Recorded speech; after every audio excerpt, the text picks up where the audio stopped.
안 친한 사람들의 영화로 친해지기 안친 영친 18화 부산행 지금 시작합니다. 와 부산에 뿌뿌. 예. 네 한번 달려봅시다. 네. 좋습니다. 달려보자면서 텐션이 왜 이래? 달려봅시다. 좋아 달려보자고. 가자. 가서. 네 안녕하세요. 연기와 연출에 관심이 많은 코코입니다. 반갑습니다. 안녕하세요. 저는 연기에 관심이 많은 슈아입니다. 안녕하세요. 연출과 비평에 관심이 많은 정원입니다. 안녕하세요. 영화 감독을 꿈꾸는 회사원 머진입니다. 안녕하세요. 자기소개 문법을 파기를 하시고 멋지게 소개하고 있습니다. 말도 약간 일론 머스크야. 화성 갈 거니까. 일론 머스크가 저쪽 사람이에요? 남쪽 경기도 화성시 사시는 분이세요. 화성. 뭐 가는 거 어렵지 않겠네. 네, 어렵지 않죠. 그렇구만. 네, 이제 머진님이 드디어 저희의 반고정 그 게스트로 패널 느낌으로 좀 참여하시게 됐어요. 예, 그렇습니다. 좀비신가요? 조금 다시 살아나고 하는 그런 네. 네, 뭐야? 좀비신가요, 뭐죠? 아니 막 녹음인 것처럼 맨날 인사를 해놓고 계속 돌아오시길래. 그 항상 그래요. 그건 그렇죠. 맞아. 그렇죠. 근데 이제는 저희가 좀 적극 채용을 해서 좀 간간히 출연을 하실 것 같아요. 네. 네, 말투는 진행자신데 말투는 진행자신데 게스트가 아닌데. 가끔 오셔. 가끔 오는 진행자야. 네, 그래서 안친정친이 이제 한 달에 2번 녹음을 하죠. 그렇죠. 그래서 한 번은 저희 이 4명 패널끼리서 영화를 리뷰를 할 것 같고, 이제 다른 격주는 새로운 게스트를 초대를 해서 그분의 인생 영화를 가지고 얘기를 하는 시간을 가질까 합니다. 오늘은 저희끼리 리뷰하는 날이죠. 그렇습니다. 오늘 영화는 부산행입니다. 부산에 왜 부산행이냐? 왜죠? 제 기말고사 레포트가 좀비 영화거든요. 아주 이기적인. 당신이 김인성이랑 뭐가 달라? 아, 집에 데려다 주세요. 녹음하기 싫어요. 뭐 아무튼 그만큼 전문성을 가진 리뷰 기대해 볼 수 있을 것 같아요. 네, 오늘은 리뷰와 비평 사이 네. 어떤 좀비물을 새롭게 볼 수 있는 정보들을 선물 드리는 걸 목표로 저는 진행을 할 것 같고, 네네. 또 이제 부산행 자체가 리뷰를 하기에는 좀 시간이 오래 지났잖아요. 그렇죠. 16년 영화예요. 5년 전이네. 벌써. 네. 근데 이게 또 한국 영화사적으로는 굉장히 유의미한 작품이죠. 그렇죠. 역사가 돼버렸죠. 네, 한국 좀비 영화가 블록버스터로서 이렇게 성공을 한 것도 처음이고 기획이 된 것도 처음이었는데, 네. 이제 부산행을 출발로 정말 한국 좀비 영화의 열차의 도착인 그렇죠. 것이죠. 네. 그것을 출발로 이제 정말 많은 좀비 영화와 넷플릭스 콘텐츠, 그렇죠. 그리고 또 지상파 네. 케이블 드라마들이 제작되고 있습니다. 네. 맞습니다. 그렇다면은 저희는 이런 질문을 해볼 수 있을 거예요. 왜 2016년에 좀비물이 기획되었고 이토록 흥행할 수 있었는가? 그리고 부산행은 한국 영화로서 다른 헐리우드 영화와 차별점을 갖는가? 이런 지점에 대해서도 얘기를 해볼 수 있을 것 같고요. 네네. 또 이제 여기서는 창작을 하시는 분들도 있으니까 부산행이 어떻게 하면 더 좋은 작품, 더 매력적이고 매끄러운 작품이 될 수 있었을까에 대해서도 얘기를 나눠보면 좋을 것 같습니다. 네, 좋습니다. 오늘의 목차였고요. 네네. 또 이제 제가 아직 레포트를 쓰기 완전히 준비된 상황이 아니라서 제가 책을 하나 참고해서 그걸 전유해서 말씀을 드릴 거예요. 좀비학이라는 600쪽짜리 책인데 600쪽이요. 네, 쉽지 않네요. 어떤 뻔한 이름에 그렇지 못한 태도죠. 좀비학은 좀비 학이라. 네, 김영식 문화연구가 인문학자 분의 굉장히 인문학적인 책이고요. 네. 굉장히 많은 철학자와 인문학자들이 인용되어서 벌거벗은 주권 막 이런 얘기하는 책입니다. 아니 되게 재밌을 것 같거든요. 이름만 들어보면 제목만 들어 좀비 학 되게 재밌는 테드 강연 볼 것만 같은 느낌인데 전혀 그렇지 다른 않나 주제네요. 그렇지 않죠. 좀비학 영어로 좀비올로지더라고요. 좀비올로지. 이름 네. 멋있네요. 그래가지고 최근에 굉장히 많이 좀비 영화를 보고 있는데 제 네. 근황은 그게 답니다. 좀비 영화를 보고 있고요. 음. 굉장히 힘들고 네. 이걸 왜 골랐나 싶지만 우선 좀비에 대해서 얘기를 해보고 부산행 얘기를 해볼까요? 아니면 부산행 얘기를 먼저 할까요? 부산행 얘기를 먼저 하죠. 아, 네, 그럽시다. 네, 좋습니다. 그러면 부산행 영화 소개 코코님께서 준비하셨습니다. 네, 부산행 영화 소개 코코가 준비했습니다. 2016년 개봉한 한국 최초의 좀비 블록버스터입니다. 제작비는 115억이 들었고요. 관객 수는 무려 1,100만이 들었습니다. 와우. 와우. 1,000만 영화의 대열이 올랐다는 거죠. 예, 다른 장르랑 비교해도 유독 호불호가 갈리는 게 좀비 영화예요. 왜냐면 피 나오고 막 이게 잔인하니까. 근데 당당하게 1,000만 클럽에 가입을 했다는 거. 그래서 이제 연상호 감독님도 이제 이 영화로 한 번에 이제 스타 감독이 됐죠.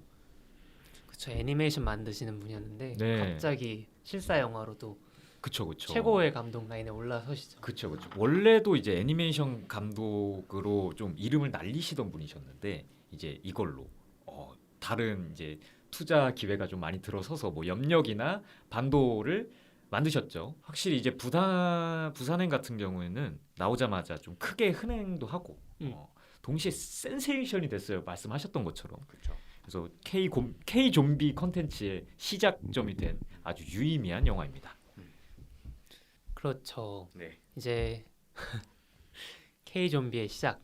그렇죠. 킹덤도 그렇고 뭐 해시태그 살아있다. 네, 연상호 감독의 어떤 필모그래피에 대해서 꽤 설명을 해주셨는데 네. 그럼 패널 분들은 연상호 감독님 작품들을 평소에도 좋아하시나요? 저는 뭐 필모를 하나하나 뭐 살펴보면은 호불호가 있는 작품들이 몇 개 있을 수 있지만은 야야. 그 연상호 감독의 그 어떤 망상에서 기인된 그런 만화스러운 판타지라고 하죠. 상상 있잖아요. 네. 그 판타지 그런 좀 느낌들은 되게 좋아해요.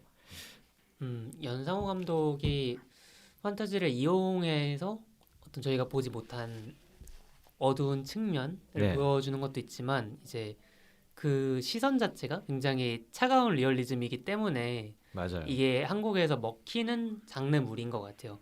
이를테면 한국에서 괴수물 자체가 굉장히 미흡하게 흥행하잖아요. 아 그렇죠. 이를테면 뭐 7땡땡이나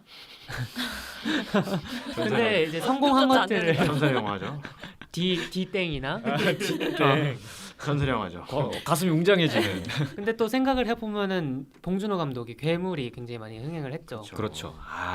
그런 걸 생각을 해보면 네. 이제 한국 관객이 그냥 괴수를 보고 싶어 하지는 않는다는 거죠. 맞아요. 아, 이것이 저도- 괴수를 전유해서 어떤 그 드라마적인- 사회에 딱 맞는 그 그쵸. 시간대에 딱 맞는 시대에 맞는 어떤 메시지를 전달했을 때 네. 관객이 정확히 반응을 한다는 점에서 저는 한국 관객이 진짜 수준이 높다고 생각하거든요. 다른 나라에 비해.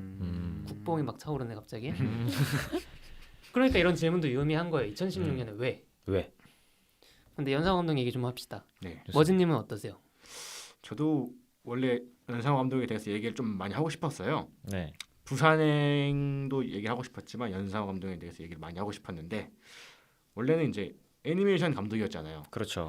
애니메이션 감독이었는데 이제 부산행을 대비로 해서 염력과 반도 그리고 이제 넷플릭스에서 지옥이라는 웹툰을 원작으로 한 거를 연출을 맡았다고 합니다. 근데 이제 부산행은 흥행을 많이 했어요. 사실 그렇죠. 많이 했죠. 1,000만이 넘고 외국에서도 그렇죠. 많이 팔리고 엄청난 대박이 쳤어요. 근데 부산행에서도 이제 클리셰와 이런 신파적 요소를 가지고 또 흥행을 했는데 염력과 반도에서는 그러지 못했단 말이에요. 아 그렇죠. 예. 그 이유에 대해서 생각을 좀 해봤어요. 아 네. 부산행에서는 이제 클리셰와 K 신파라는 거를 갖고 왜 흥행을 했나 생각했는데 좀비물이라는 요 장르적 요소에 의해 이게 시너지 효과가 되어서 약간 대박이 터진 것 같아요. 뭐 같은 문맥상으로 해운대도 그런 식으로 그렇죠. 흥행을 했죠. 비슷한 거죠. 그런가요? 왜냐면 재난 영화 자체가 한국에서 그게 좀 많이 큰 없었나? 규모였나? 나 그걸 잘 모르겠어서. 저는 왜 부산행이랑 비슷하다고 생각? 아니 해운대가 해운대 재난 영화가 그 전에는 많이 이 정도로 엄청난 CG를 가지고 한 그런 그런 자본력을 바탕으로 한 재난 블록버스터가 없었던 걸로 기억해요. 그래가지고 그거를 이제 한국형 재난의 블록버스터의 시작은 해운대라고 저는 생각을 했었거든요. 그렇군요. 뭐 아닐 수도 있겠죠. 그렇게 볼 수도 있겠네요. 확실히. 그만큼 흥행한 재난 영화가 적기도 하고 네. 한국에서. 그래서 대박이 터졌어요. 그런데 이제 그 다음 작품들은 사실 다들 알고 계시지만 잘 되지 않는 것 같습니다. 네. 네, 염력은 뭐 이루 말할 것도 없죠. 아 염력은 네, 그 사실 뭐 이게 영화를 본 사람보다 그 영화를 안 보겠다고 선언한 사람들이 더 많아요. 네, 그렇군요. 네, 좀 찔리는데. 그렇죠. 안 봤는데 재미없을 거라 같아요. 네. 근데 저는 반도에 관련해서는 의견을 좀 달리하는 게 반도는 일단은 코로나 디버프가 있지 않았습니까? 근데 심지어 손익분기점을 넘겼죠. 그렇죠. 손익분기점을 넘겼고 그리고 영화 극장의 입장에서는 관에 활기를 불어 넣어준 작품이기도 하고 해외에서도 굉장히 많은 흥행을 했어요. 되려 해외에서 먼저 개봉을 해가지고 그걸로 이미 손익분기점을 완전히 챙겨놓은 상태이기도 했었고 네. 그리고 어찌 보면 K 좀비의 위상에 대한 지표이기도 했었죠. 그리고 저는 그 작품조차도 연상호 감독이 클리셰를 사용하되 자기의 야심을 보여주고는 있기 때문에 저 입장에서는 고개를 조금 끄덕이게 되는 부분이 있어서 좋은 영화라고 생각하지 않고 또 매력적인 작품이라기보다는 매력적일 수 있었던 작품이라는 생각이 드는데 이게 장르에 대한 관습을 거부할 때 그것이 납득이 될 정도로 잘 만들어지기가 좀 어려운 환경이지 않았나 그런 생각을 합니다. 반도 같은 경우에는 카레이싱이랑 좀 섞여 있잖아요. 좀비물이 그렇죠. 디스토피아적인 분위기랑. 매드맥스 보는 것 같다는 얘기가 되게 많았죠. 네. 네, 근데 매드맥스인데 좀비에 대한 그 비중 자체가 너무 적어지고 장식물처럼 돼버리니까 그렇죠. 좀비가 그렇죠. 그게 좀 어려운 상황에서 이제 심파와 함께 네. 폭발을 한 관객의 불만이 폭발을 한 그렇죠, 작품이었다고 생각해요. 네. 근데 저는 심파를 덜어놓고 보면은 충분히 엔터테인먼트로서는 괜찮은 작품이 아니었나 그런 생각을 하는 편입니다. 반도에 대한 설명이었습니다. 네. 변호인 의견 잘 들었고요. 네. 뭐 그래서 계속 하자면은 뭐 연상호 감독의 애니를 보면은 네, 정말 웰메이드입니다. 네. 그런데 제작사를 만나고 이제 실사와 영화를 찍게 되면은 꼭 등장하는 이 클리셰와 이 K 신파. K 심파. 예, 뭐 연상호 감독은 자기는 뭐 클리셰와 신파를 좋아한다고 하지만 그렇죠?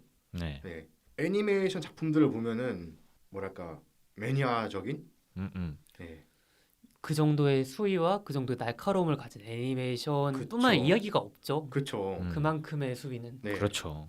그런 거를 연출하는 사람이 실사 영화를 찍게 되면 이제 이런 것들이 나오냐? 가슴이 왜 이렇게 따뜻해지냐. 네, 그렇죠. 그 그렇죠. 말씀이신 거죠? 이게 왜 그런 거예요? 뭐가 문제일까 제가 생각을 해봤는데 네. 약간 아무래도 제작사의 입김이 많이 들어가지 않았나 생각합니다. 네, 영화를 뭐 단순 돈벌이로 생각하는 제작사 입장에서 네. 연상호 감독의 이 연출을 막은 것인지 아니면은 뭐 연상호 감독의 실사와 영화의 뭐 한계라고 말하기는 좀 그렇지만 네. 연상호 감독의 특징일지 특징. 네 아무튼 넷플릭스 이 지옥이 기대가 됩니다. 예. 아. 네, 제가 이 말을 한 이유는 네. 최근에 영화 현장을 갔는데 네. 제작사 대표가 나와서 네. 감독의 자리를 껴안고 있더라고요. 차지하자고. 뭐라고요? 감독 자리에 있었대요. 네, 제작사 대표가 나와가지고 어. 감독의 자리를 차지하고 있고 감독은 그 옆에서 어쩔 줄 몰라하는 연상호 감독이 연상호 감독 말고 다른 감독이. 왕위를 계승하는 중이었나요? 그렇죠. 그래서 뭐 그 제작사 대표가 네. 자기 입김대로 그냥 거의 대부분 그렇다 하더라고요. 네. 아 무섭다. 네, 무섭네요. 그래서 요즘 한국 영화들은 감독의 힘보다 제작사의 이 힘이 더 큰. 아, 그렇죠. 네. 근데 그러면 좋은 영화가 나오나요? 그러면 보통 이제 기본을 하는 영화가 나오는 그렇죠. 건가? 네. 기본을 하는 영화가 나오겠죠 아무래도. 평단에 욕을 먹는 영화들이 많이 나옵니다. 네. 그러니까. 제가 봤을 때는 그런 상황이 계속 된다면은 아마 좋은 영화가 많이 나오지 못할 것 같은. 그렇죠. 참 안타까운 네, 현실이죠. 감독들의 자신의 역량을 100% 발휘하지 못하게 되는 네. 환경이 있다 보니까 한 가지를 더 얘기하자면은 뭐 다들 아시겠지만 네. 부산행의 시나리오는 1시간만에 써진 걸. 아 그래요? 네. 몰랐는데. 나도 몰랐어. 아, 그래요? 네, 서울역이 이제 개봉을 앞두고 네. 마케팅 비용이 적다 보니까 네. 네. 제작사 측에서 이제 뭐 연상호 감독이 제작사 측에 따졌죠. 네. 마케팅 비용이 이거밖에 안 되냐? 네. 3억밖에 안 되냐? 네. 네. 따지다가 이제 제작사 측에서 그렇다면 뭐 실사 영화를 만들어 봐라. 그런 일이 있어가지고 이제 알았다 해가지고 1시간 만에 신호를 썼던 게 이제 부산행이었던 거죠. 네. 역량은 저는 충분하다 생각합니다. 연상호 감독은. 아 그럼요. 네. 그 이야기 자체가 부산행은 정말 시나리오 작법으로 봤을 때도 되게 딱 떨어지는 얘기죠.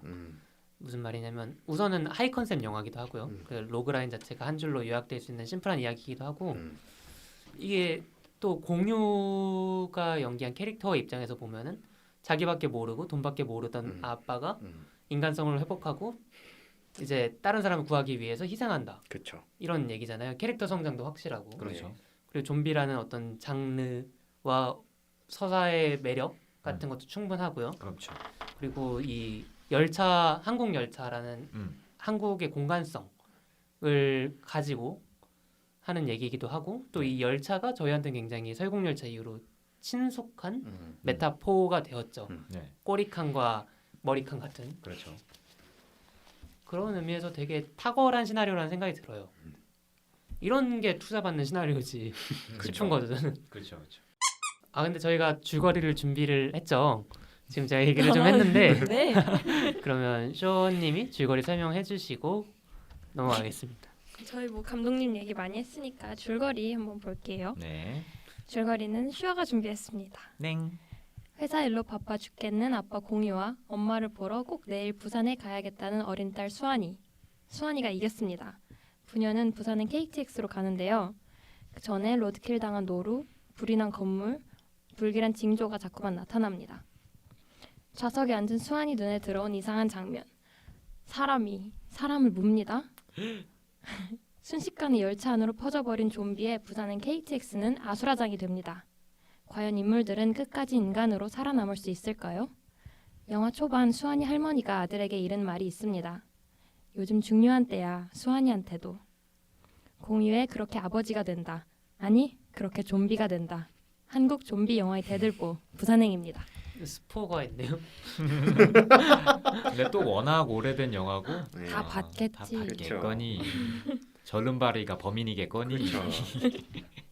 근데 쓰신 표현이 재밌어요. 끝까지 인간으로 살아남을 수 있을 것인가? 그렇다면 좀비를 살아 있다고 보시는 거군요. 그래요? 그쵸? 인간으로 살아남을 수 있을 것인가? 좀비로 죽을 것인가? 좀비로 죽을 것인가? 아, 그런 거? 저는 좀 그럴 수 다르게 있겠네. 해석을 했었어요. 그러니까 글쎄요. 너는 사람 새끼도 아니야 이런 말이 있잖아요. 그러니까 인간성을 유지한 채로 살아남을 수 있을까에 대한 그런 거 아니었어요? 뭐 관객에게 맡기겠습니다. 이런 날먹 감독들이 맨날 하는 말 아니야? 그렇죠. 이런 날먹 마인드 난 너무 좋아해. 연상호 감독님 좋아하세요? 이렇게 넘어갔나? 뭐 판타지 자체는 좋아합니다.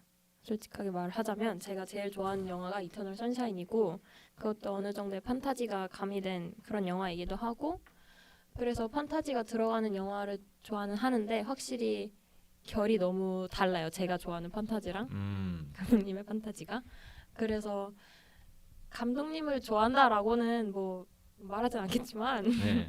근데 부산행 정말 재미있게 봤고 굉장히 의미가 있었다고 생각을 해서 좋게 생각을 하지만 제가 챙겨볼 그런 감독님은 아니었다. 아. 네. 재미는 있었지만 손절한다. 아 왜 손절까지야? 아니 그 전까지 톤이나 이런 단어 선택들이 되게 공석상의 인터뷰처럼 하다가 마지막에 선택을 할 만한 감독은 아니다. 끝까지 들어야 돼. 챙겨보는 영화는 들어야 돼. 아닌 거지. 그럼 쇼어님은 부산행을 재밌게 보셨다고 했는데 네. 5점 만점에 몇 점 정도 줄 수 있을까요? 사실 그 중간에 네. 승리호가 겹쳐 보이는 부분이 있었어요. 아 아빠 일어나. 흰색 배경이 깔리면서 네. 그 신파 부분만 아니었다면 정말 4.5까지. 아 진짜요? 진짜요? 오해입니다. 왜? 제가 저는 근데 좀 높게 주는 편이에요. 아 그쵸. 저도 되게 후한 편이거든요. 아시잖아요. 그렇죠. 엄청 후하게 주는데 제가 부산행 2.5를 줬더라고요. 후안이 또 어떻게 된 거야? 그러니까요. 갑자기 이렇게 됐는데 그때 되게 마음에 안 들었었나 봐요. 부산행이. 2번 보셔서 그런가? 아 그래서 극장에서? 그런가? 아 그래서 그런 걸 수도 있어요. 음. 제가 2번 봤었죠. 전 후합니다. 네. 네. 저도 되게 그리고 후합니다. 그런 게 너무 좋았어요. 장면들이 열차가 되게 좁잖아요. 네. 근데 영화를 찍기 위해서 간격을 일부러 넓혔다고는 하더라고요. 의자 간격을. 네. 근데 되게 만화 애니메이션 보듯이 아니 그 책에 있는 그런 만화 보듯이 장면들을 칸막이 만화 같은 느낌. 컷들이 그렇게 보였어서 그런 게 시각적으로 재밌었던 것 같아요. 제가 또 시각적인 거에 약하니까 그렇죠. 네 좋게 봤습니다. 맞아요. 칸막이 필름 같은 느낌도 있고 음. 상당히 재밌었죠. 그리고 열차의 공간적 특성상 횡이동만 하기가 되게 쉽잖아요. 그렇죠. 그렇죠. 그 올드보이 액션씬 마냥. 음. 그런데 이 영화는 정말 열차 칸 넘어갈 때마다 굉장히 다른 어떤 미션들, 맞아요. 임무들을 주어주고 맞아요. 그리고 이 밀실과 광장의 밀당이라고나 할까요? 네. 다른 역에 도착해가지고 그 역에 내렸다가 이제 다시 열차에 타는 네. 그런 모습들도 되게 어떤 변주를 잘했다 그런 생각이 드는 작품인 것 같아요. 그게 너무 재밌지 않았나요? 총이 없었어서 그렇죠. 직접 부딪혀서 그쵸. 신을 만들어야 했다는 게 이제 다른 저희가 많이 봤던 좀비 영화 같은 거 보면 이제 샷건 하나 챙겨가지고 맞아요. 그쵸. 한 번에 총알이 다. 어쩌고 총알이 떨어졌네 어쩌고 하는데 되게 확실히 좀 다르죠. 저는 다른 할리우드 좀비 영화들을 뭐 많이 보진 않았지만 좀 굵직굵직한 것들은 다 봤었거든요. 그런데 이제 좀 다른 부분들이 좀 보이더라고요. 이제 영화가 2시간만이란 말이죠. 근데 서울에서 부산까지 KTX 타고 가는 게 2시간 45분이에요. 그래요. 영화가 2시간 45분의 얘기를 담고 있다는 거거든요. 근데 다른 새벽의 저주나 뭐 28일 후예요. 그렇죠. 그 되게 좀 길게 담아가지고 좀 식량의 개념이라든가 생존의 개념이 그렇죠. 이 부산행엔 없단 말이에요. 그렇죠. 그러네요. 그렇죠. 그래서 다른 영화들은 좀비 아포칼립스물이라고 해요. 왜냐? 흥분했어. 그렇죠. 나 생존에 달려 있으니까. 그렇죠. 약간 뭐 정부 체계가 막 무너졌어. 막 뭐 이제 전화가 안 돼. 그런데 이 부산행은 다 되죠. 전화해가지고 네. 김 대리한테 네. 전화하죠. 가짜 뉴스도 많이 보고. 가짜 뉴스 많이 보고. 네. 이게 저희는 망상을 많이 한단 말이에요. 이제 학교에서 이제 수업 듣다가 저희가 누군지는 모르겠지만 저는 빼주세요. 그래요? 망상 안 해요? 모르겠지만 나 합니다. 빼줘. 해요? 아 당연하죠. 그렇죠. 수업 잘 안 듣습니다. 그렇죠. 수업 듣다가 너무 듣기 싫어. 갑자기 교실에 좀비가 나타난다면? 이런 식으로 망상을 많이 하잖아요. 근데 이 망상의 기본이 안 해요? 난 많이 좀 넘었는데 난 진짜 많이 해. 감독님이라. 예. 하면서 내 집에 있다가 좀비가 나타난다면? 내가 걷다가 나타난다면? 막 이런 망상을 많이 한단 말이에요. 근데 이 망상의 기본이 되는 이 망상 뿌리가 뭐예요? 무기, 공간, 그리고 식료품이란 말이죠. 그게 이제 기본적으로 깔려 있어야지 한단 말이에요. 저 같은 경우에는 이제 만약에 좀비가 나타난다. 그럼 나는 어디 뭐 산으로 동굴로 달려가가지고 미숫가루 한 박스 들고 한 달을 버틸 거다. 난 삽보다는 좀 곡괭이가 나은 것 같은데 막 이런 상상을 많이 한단 말이죠. 근데 이제 부산행에서는 그런 게 없습니다. 없죠. 2시간 45분 만에 네. 없어질 수가 없단 말이죠. 이제 공간이나 이런 개념이. 그래서 좀 다른 영화랑 차별점을 줌과 동시에 이제 다른 좀비 아포칼립스를 기대하고 보신 분들에게는 어느 정도 갈증이 있는 영화였던 것 같아요. 굉장히 타당한 지적이라고 생각이 듭니다. 오. 그리고 좀비 아포칼립스물보다는 어찌 보면 재난 영화 같은 특성이 그렇죠. 더 강한 그렇죠. 영화이기도 해요. 네. 그리고 한 가지만 지적을 네. 하자면 2시간 45분은 이제 직방으로 갔을 때 얘기고 아, 이제 수환이와 공유 씨가 타는 기차가 5시예요. 아, 예, 예. 그런데 이제 해가 질 때쯤에 영화가 끝난단 말이에요. 아, 그쵸, 터널을 그쵸. 지날 때가. 네네. 그러니까 12시간 정도로 아, 지나야 할 것 12시간 같습니다. 정도. 근데 여름이기 아, 때문에 14시간 반 아, 14시간 반 그쯤 정도? 될것 같습니다. 그 정도로 본다. 정말 널드 같네. 멀리 갔네. 이알이. 아, 오케이. 이 받아들이겠습니다. 타당한 이의인 것 같아요. 아주 잘 그렇죠. 지적한 겁니다. 네. 그리고 이제 총기 없음에 대해서 말씀을 해주셨는데 네. 확실히 이런 게 공간적 지역적 특성이죠. 그렇죠. 영화가 다른 나라의 장르, 다른 나라에서 파생된 장르를 이제 저희 나라로 가져올 때 무기 사용의 불가능성이 꼭 화두가 될 수밖에 없는데 아, 그럼요. 근데 심지어 이 영화는 군인을 어떤 국가의 뭐랄까요? 지금 순화시키고 계신다. 지금 순화시키고 계신. 방패? 지금 거의 지금 머릿속에서 어. 개라는 말밖에 안 도는 거예요. 어쨌든 약간 부패한 기관으로서 네. 군인을 그리기도 하고 네. 그런데 총이 등장을 하긴 한단 말이에요. 그렇죠. 그렇죠. 그리고 사실 널라면은 총알이 사용되는 순간을 보여줄 수도 있었겠죠. 하지만 그걸 안 쓰는 것 자체가 연상 감독이 이 한국이라는 공간성에 대해서 굉장히 신경을 많이 쓰고 있다는 생각을 좀 받았어요. 그쵸. 네네. 저는 그거에 대해서 굉장히 리스펙을 드리고 싶고 네. 그리고 또 제가 꼭 말씀드리고 싶었던 점은 저 좀비 영화가 크게 4가지 범주로 나눌 수 있거든요. 뭐죠? 아, 뭐죠? 첫 번째가 1920년대 초기 헐리우드에 유행했던 부두교 좀비예요. 하이티라는 지역에서 좀비라는 단어가 처음 등장을 하는데 약간 구울과 그렇죠. 비슷한. 이거는 약간 저주, 의식을 행해가지고 상대를 조종하는 거예요. 이제 제가 머진님을 좀비로 만든다. 그럼 머진님은 의식이 멍해지고 제가 시키는 대로만 할 수 있는 거죠. 그런데 이 좀비는 현재 저희가 아는 좀비랑은 조금 다른 양상입니다. 죽었지만 살아있는 다는 점에서 좀비라고 호명이 되고 또 이름 자체를 좀비라고 했어요. 네. 근데 저희가 이제 잘 아는 조지 로메로 60년대 후반에 만들어진 죽은 시체들의 밤, 네. 살아있는 살아있는 시체들의 시체들의 밤, 죽은 시체면 진짜 시체죠. 그렇죠. 살아있는 시체들의 밤에서 이제 저희가 아는 이 좀비의 영화의 어떤 장르적 관습이 생겨나죠. 그렇죠. 인육을 먹는다는 설정, 그렇죠. 그리고 씹힌다, 물림으로써 감염되는 설정, 네. 그리고 뇌를 맞습니다. 무조건 공격해야 된다는 설정, 이런 것들이 조지 로메로에서 만들어지고 또 조지 로메로는 사실 이 영화에서 나오는 개수가 좀비라고 말한 적이 없어요. 맞아요. 네. 사람들이 사후에 이 영화 좀비 영화야, 좀비 영화의 시초야라고 이렇게 말을 했던 겁니다. 그러면서 이제 좀비의 관습이 정해진 거죠. 근데 여기서 이제 부산행 좀비랑 비교해봐도 가장 네. 큰 특징은 뭐냐면 이 좀비들이 느린 좀비라는 거예요. 그렇죠. 걸어 다니고 되게 비활동적이고 활력 자체가 없어요. 근데 이런 좀비들이 어떤 식으로 그렇다면 이 부산행 좀비들과 상징적으로도 다르게 보일 수가 있느냐 생각을 해보면 이 좀비들 같은 경우에는 느리게 다가오기 때문에 인간들이 볼 때 좀비에 대해서 사유할 수 있는 시간이 주어집니다. 공간과 시간이 주어지는 거죠. 날 먹으려는 이 자식들을 내가 네. 죽여도 되는 것인가? 얘는 정말 인간인가? 선택을 선택을 할 수 있는 거죠. 그렇죠. 하지만 뛰는 좀비 같은 경우 그런 생각을 할 시간이 없어요. 냅다 도망쳐야 돼. 내 딸을 잡아 먹으려고 그러는데 뛰어야 되는 거거든요. 그런 차이가 있고 그리고 이제 느린 좀비는 어떤 확실한 죽음의 엄습이라고 할까요? 서서히 목을 조이는 손이 오듯이 네. 이 거스를 수 없는 종말이 나에게 다가오는 그런 느낌을 주는 거죠. 네.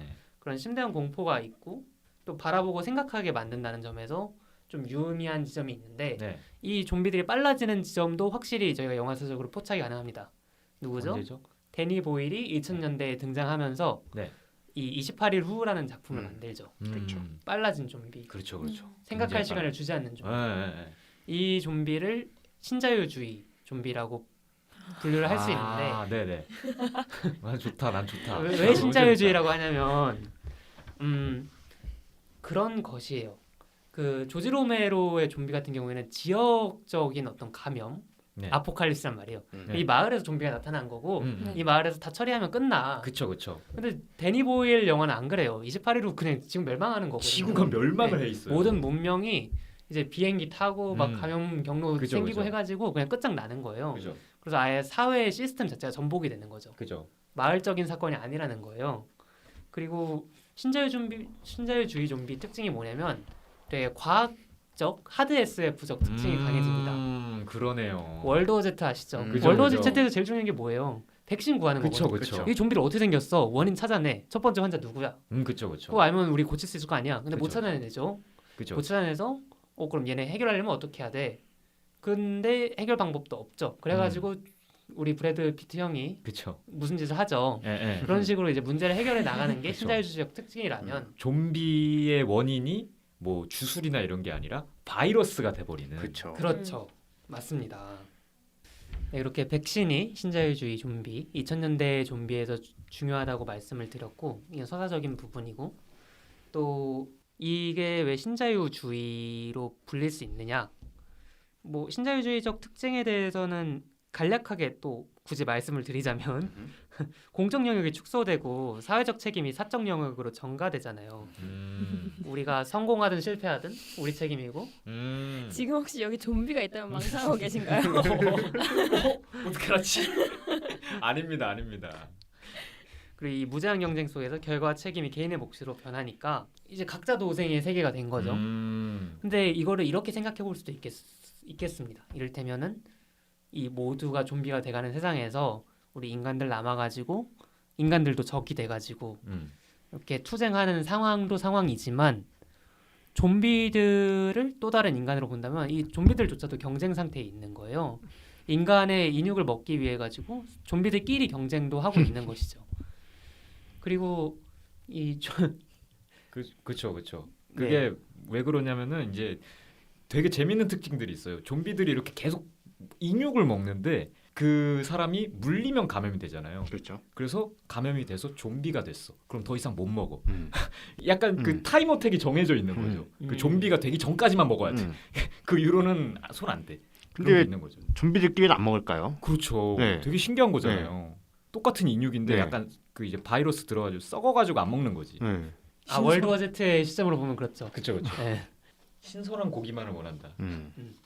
근데 이런 데니 보일의 빠른 좀비, 달리는 좀비에 대해서 불만을 표하는 이들도 있어요. 근데 원조 좀비들을 사랑하는 분들 같은 경우에는 이렇게 좀비가 초월적 힘을 가지게 되었을 때 좀비가 가지고 있는 타자화하기 힘든 어떤 인간적인 특징들이 몰살되고 그리고 초월적 존재가 됨으로써 좀비만의 특징이 사라진다. 그러니까 어떤 얘기냐면 다른 우리가 생각할 수 있는 괴물들은 무조건 강해요. 그렇죠. 인간보다 더 세고 날렵하고 그렇죠.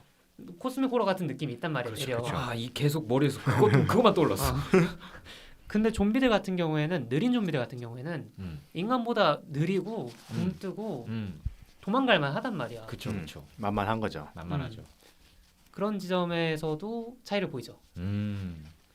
그러면 제가 처음에 던졌던 질문에 대해서 답변을 드려야 될 텐데 잠깐만요. 일단은- 그러면 예. 네 가지 좀비가 있다잖아요. 네.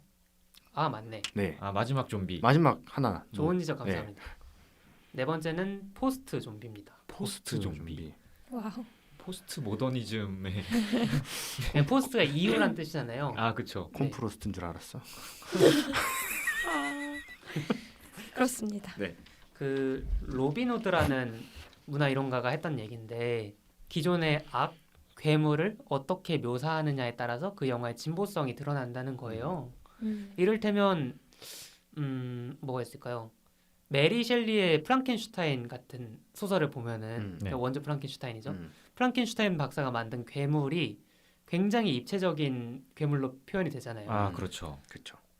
이제 자기가 왜 태어났는지에 대해서 잘 질문하고 또 정체성을 찾네. 어찌 보면 인간보다 더 인간적이고 네. 슬픔과 분노를 느끼고 음.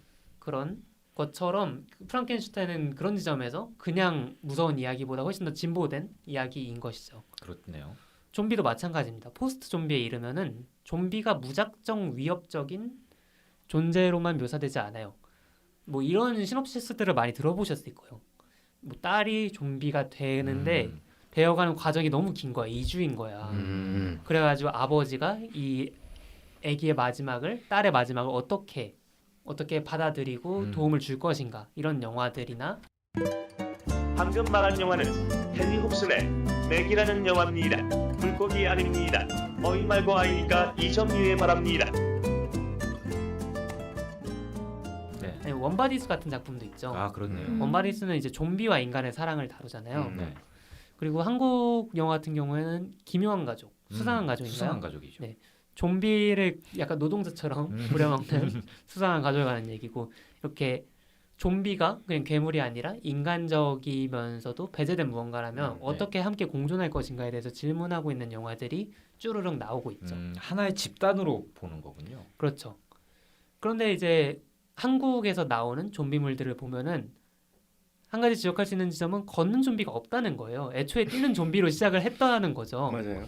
그리고 빨리빨리 민족. 한국의 특성이죠. 네, 빨리빨리에서도 찾을 수 있을 거예요. 오락적 재미를 거기서도 느낄 수 있을 것이고. 네. 근데 또 시간차에 대해서도 지적을 할 수 있는 거죠. 데니 보일이 28일을 만든 게 2008년 됐는데 왜 10년이 더 걸렸냐는 거죠. 이 빠른 좀비가 한국에 도착하기까지. 그러기 위해서는 이제 한국 역사, 한국에 있었던 일련의 사건들에 대해서도 얘기를 해볼 수 있겠죠. 네. 예를 들면 모든 좀비물은 아니고 사극 좀비물들, 킹덤이나 창궐 같은 걸 보면은 이 왕이 좀 일관되게 묘사가 돼요. 얘 왕인 줄 알고 살아있는 줄 알았더니 알고 보니 좀비더라. 그런 얘기들이 나온다든지. 그렇죠, 그렇죠. 부산행뿐만 아니라 모든 좀비물들 자체가 하는 얘기는 뭐냐면 사실 그런 거죠. 그 인간 자체가 곧 재앙이다. 이 모든 것이 사적으로 된 상황에서 어떤 비상사태, 재난에 대해서 책임지는 사람은 아무도 없고 이 비상사태를 정상사태로 받아들이는 사람이 유일하게 살아남는 사람들이다. 네, 네. 라고 말하는 것이 어찌 보면 부산행 반도 이런 얘기잖아요. 그렇죠, 그렇죠. 이제 거기다가 신파가 추가됨으로써 네. 이제 연대함으로써 미래는 있고 인류는 나아간다 이런 느낌을 주긴 하지만 그렇죠. 뭔가 약간 부패라는 단어의 좀 이중적인 의미를 이렇게 잘 다루고 있는 거죠. 네. 그렇죠. 그렇죠. 그래서 말씀을 드리고 싶은 것은 연상호 감독의 전 필모들과 비교해봤을 때도 말씀을 드릴 수 있는 건데 네.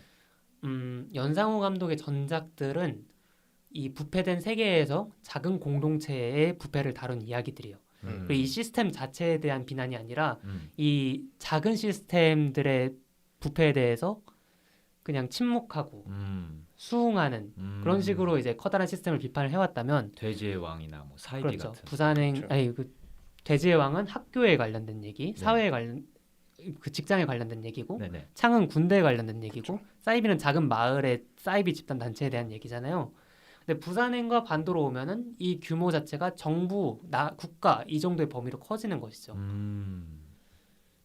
근데 여기서 연상호 감독이 좀비를 누구로 선택하느냐가 굉장히 중요한 지점이 됩니다. 아 그런가요? 조지 로메로의 영화에서도 좀비가 되는 사람들이 유독 강조가 되는 것들이 있어요. 이를테면은 백인 중산층 가족, 정상범주의 가족의 딸이 아빠 엄마를 잡아먹는다든지 아, 네. 그런 것을 얘기함으로써 이제 좀비로 하고 싶어지는 얘기들이 확실히 전달이 되는 보이네요. 것인데 부산행만 보더라도 첫 번째 좀비가 됐던 부산행에 탔던 좀비는 누굽니까? 심은경 씨. 심은경 씨죠. 아무도 몰라. 이름 나오지도 않고 심은경 씨. 여기서 심은경 씨가 가출 청소년으로 설정이 돼 있어요. 아. 그리고 이 심은경 씨가 화장실로 들어가가지고 숨어 있잖아요. 네. 그리고 이제 다음 넘어가는 씬이 그 승무원이 네. 승무원이라고 하나요? 영무원? 영무원이 화장실에 이상한 사람이 있다는 얘기를 듣고 가가지고 확인해 보잖아요. 근데 열었던 사람이 누굽니까? 노숙자예요. 예. 노숙자죠. 아, 이 노숙인과 좀비를 애초에 병치시키고 있는 거죠 시작부터. 그럼 지금 여기서 병치된 사람들이 누구죠? 이 좀비가 된 가출 청소년과 노숙자. 그럼 여기서 이제 신자유주의적 얘기를 또 갖고 올 수 있는데 알랭 바디우가 얘기할 때 이 현대 자본주의 사회에서 인간은 두 분류로밖에 범주화가 불가능하다는 거예요. 첫 번째는 이제 월급 받는 자본가가 아니라 임금주의, 임금 뭐라 그래? 노동자. 임금 노동자가 첫 번째고 두 번째가 소비자. 그리고 이 두 범주에 들지 않는 사람들은 비존재로서 전락을 한다는 거죠. 이 비존재에 전락되는 사람들. 아. 이것이 확실히 드러나는 게 또 서울에서의 그렇군요. 노숙자들의 묘사죠. 음. 노숙자들의 묘사가 적나라하게 드러나는 장면은 서울역 첫 장면에서도 들 수 있어요. 네. 두 공무원인가? 이 복지를 선별적 복지를 할지 보편적 복지를 할지를 계속 얘기를 한단 말이야. 아 그래요? 어. 아 그런 영화 초반에 그런 얘기를 어. 해요?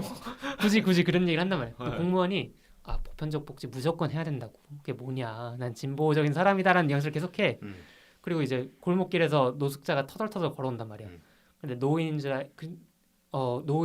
줄 알고 이제 걔가 도와드릴까요? 했더니 냄새가 나는 거야. 노숙자여서. 이제 뭐야 노숙자였잖아. 아. 이러면서 외면한단 말이에요. 아 이런. 그러니까 이 사람들은 애초에 복지 대상도 아닌 거죠.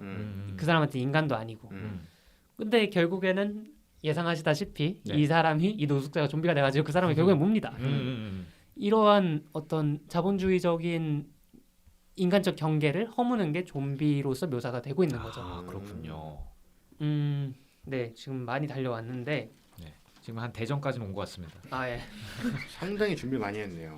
네. 그래 가지고 부산행 다시 왜 부산행이냐? 네. 저희가 또 많은 재난 비상사태를 경험을 했죠. 그 데니보일의 28일 이후에 메르스 사태도 목도를 했고요. 그렇죠. 저희는 뭐 세월호가 가라앉는 것도 볼 수밖에 없었고 그렇죠. 이 시스템에서의 구멍들, 부패한 인간들을 너무 많이 네. 목격을 했던 거죠. 특히 그렇죠. 이 배가 가라앉는 상태에서 살아남은 사람들은 누구였는가에 대해서 저희 모두가 질문할 수밖에 없는 상황이었잖아요. 그렇죠. 근데 이 부산행에서 잘하고 있는 거는 두 가지 지점인 것 같아요. 일단 그런 예외 상태에서 이 모든 거를 이게 어찌됐든 기본이고 우리가 사는 세상이야라고 생각하고 남을 이렇게 쉽게 희생시키고 살아남는 사람조차도 마지막엔 굉장히 어린 아이처럼 굴잖아요. 그렇죠. 사실상은 이 사람조차도 집에 가고 싶어하는 사람 한 사람이었고 그냥 살고 싶어하는 사람이었잖아요. 네. 그런 면에서 악의 입체성을 부여한 지점과 두 번째는 열차의 특성을 이용해서 이 달린 좀비와 인간 사이에 시간과 공간의 여백을 줬다는 점이에요. 이 부서질 듯한 창문, 네. 칸과 칸 사이의 창문이 이 두 종족, 두 존재를 구분하고 경계짐과 동시에 이 경계가 부서질 수 있는 가능성, 그 연약한 가능성에 대해서 얘기를 하면서 이제 관객들한테도 사유할 기회를 준 거죠. 그것이 가장 잘 드러나는 지점이 이제 할머니와 할머니 좀비가 제외하는 지점입니다. 네. 두 가지 전략이 있죠. 이런 괴수를 이야기할 때 인간성이란 무엇일까를 상상하게 하는 방법은 쉽게 보면 두 가지예요. 인간을 비인간적인 존재로 비인간성을 보여주거나 네. 아니면 이 괴수들을 더 인간적으로 보여주는 것이거든요. 아 그렇지요.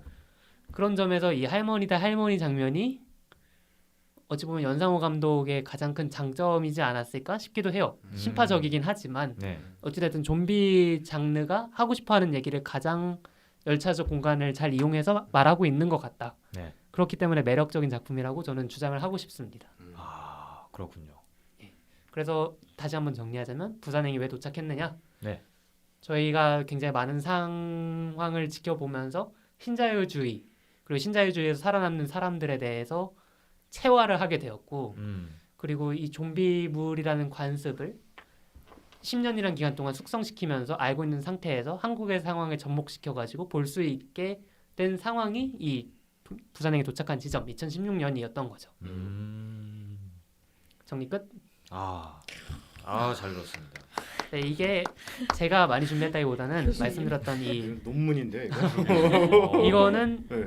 좀비 학을 쓰신 김영식 선생님의 의견을 제가 정리해서 전달드린 거고 네. 언젠가 저도 실력을 키워서 김영식 선생님 같이 멋진 의견을 가지고 발전하도록 하겠습니다. 아 좀비의 4단계로는 정말 이야. 정말 충격받았습니다. 그러니까 이제 저희가 이 한국 좀비 영화를 보면서 범주화를 시키면서 이 각 좀비물이 그냥 반복 변주에 끝나지 않고 어떻게 더 진보하고 있는가를 확인할 수 있는 지표로서 작용할 수 있을 거예요. 왜냐면 지금 뛰는 좀비들이 너무 많아요. 그렇죠. 그리고 좀 왜 한국에서 굳이 만들어줘야 되나 싶을 정도로 총을 남발하는 그렇죠. 영화들도 많고요. 예. 총이라고 하기엔 조금 좀 지역적인 기준이긴 하다. 하지만 무슨 말을 하려는지 알겠죠. 그죠. 한국이라는 공간적 특성을 잘 사용하지 못하는 것 같다는 생각, 정치학적 네. 특성이나 그리고 좀 반복되는 이야기들 말씀드렸다시피 왕이 대통령이 좀비가 돼버리고 좀비가 돼버렸네. 후 배후에서 막 조종하는 사람이 아, 있다거나 그쵸. 그런 이야기들은 조금 더 발전이 필요할 수도 있겠다는 생각을 네. 하고 있습니다. 그런 이야기들은 이제 탄핵돼야 되지 않나. 그리고 제목이 기억이 안 나는데 요즘 호흡기로 이제 어떤 귀신이 전염되는 이야기들이 있더라고요. 그런 그게 이야기가 있나요? 그런 게 있어요? 네네, 제가 제목을 댓글로 남길게요. 응 아니야. 내 이름은 스피드 웨건. 방금 말한 이야기는 OCN에서 방영된 다크홀이라는 드라마야. 녹음일 기준 아직 종영도 안 한 따끈따끈한 드라마니까 다 같이 정주행하자고. 이 드라마인데 예. 방독면을 쓰지 않으면 귀신이 코로 들어와가지고 좀비화가 되는 거야. 어디 귀신이 뭐- 들어와서 약간 빙의 같은 좀비가 느낌인 거죠. 감염보다는. 영화예요? 아니 드라마요. 케이블에서 하는. 그런 것처럼 이렇게 코로나 시국이랑 전염이랑도 잘 맞아 떨어지고 그런 식으로 변주되는 것도 나름 흥미로운 것 같아요. 흥미로운데요. 네. 그리고 요즘 연구 추세라고 하긴 좀 그렇지만 좀 재난 영화, 특히 감기 같이 네. 연가시 같이 그렇죠. 전염되는 재난 영화들이 다시 재조명이 되고 있거든요. 그렇죠. 왓챠에서 갑자기 막 이렇게 그 시리즈로 이렇게 딱 뭐 해가지고 해준다든가.